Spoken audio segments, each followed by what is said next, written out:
a couple of trips I'm really proud of. One to Rwanda. I did a missionary trip there, and at the end of it, it was kind of a gift in the sense that from God, you know, that the way things worked out, the flight was canceled, there were all these problems, and I somehow found a way to get out to photograph mountain gorillas, and that was a real adventure. Because at the time there was a lot of trouble with the wars, and nobody was going up. So they gave me this big army of 18 soldiers and 4 park guides, and you know, this long column adventure into the jungle. And great day with the mountain gorillas. Just 33 of them, just having fun, living, and you know, coming up to you, beating their chests and everything. And it was awesome. You know, it was a great day, and I got a lot of good shots. When I came here, I took like 14 weeks to drive across the country with my dog. And we hiked and camped and traveled and went through little towns and up boats in the swamps of Louisiana. And we crossed the border across the Rio Grande in a boat with my dog, you know. And lots of fun hikes and adventures through all the national parks.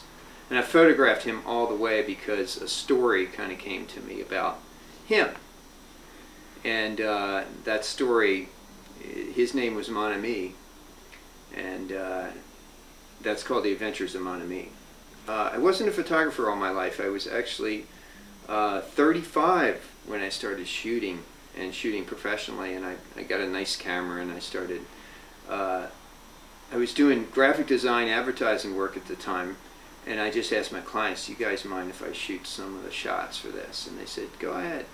So I started shooting professionally and started taking on some assignments. I had this push-pull between, you know, do I want to do this, or do I want to put on a suit and make some money like my brothers, you know. I had 4 other brothers and 3 sisters, big family. And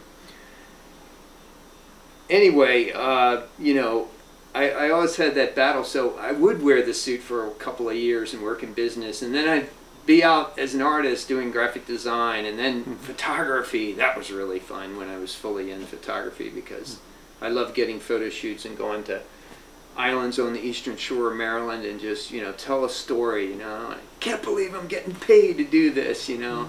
And then acting was even more fun. And I split up with my wife, and it wasn't a bad breakup, but at that time I thought, you know, this is my chance to go to LA. So I came to LA and, you know, joined a lot of other unemployed actors for a while, you know, although I get some work, but, you know, I haven't hit that, you know, that big role, or I haven't gotten in what they call the working pool. And that's where you've been booked a few times and they start calling you back and you're in that working pool. So. How does the future look for you? Okay, good. I'm glad you asked, because I'm going to make my own movie. I'm going to make a movie about the story of Mon Ami, my dog. And I've written a fictional story. I've already illustrated it as a children's book, and with photographs.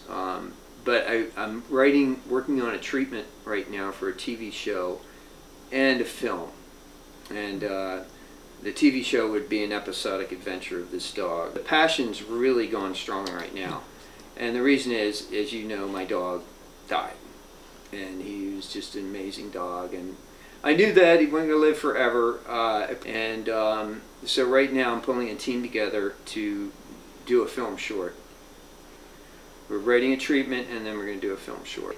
I really feel a strong purpose now to do this story about dogs, and this particular dog. And through this dog, Mon Ami, is the story of all dogs and what they bring us, and, you know, the connection to animal world, and then the environment, and our feeling for the whole connected deal, you know, so that the animal just isn't out there in the jungle.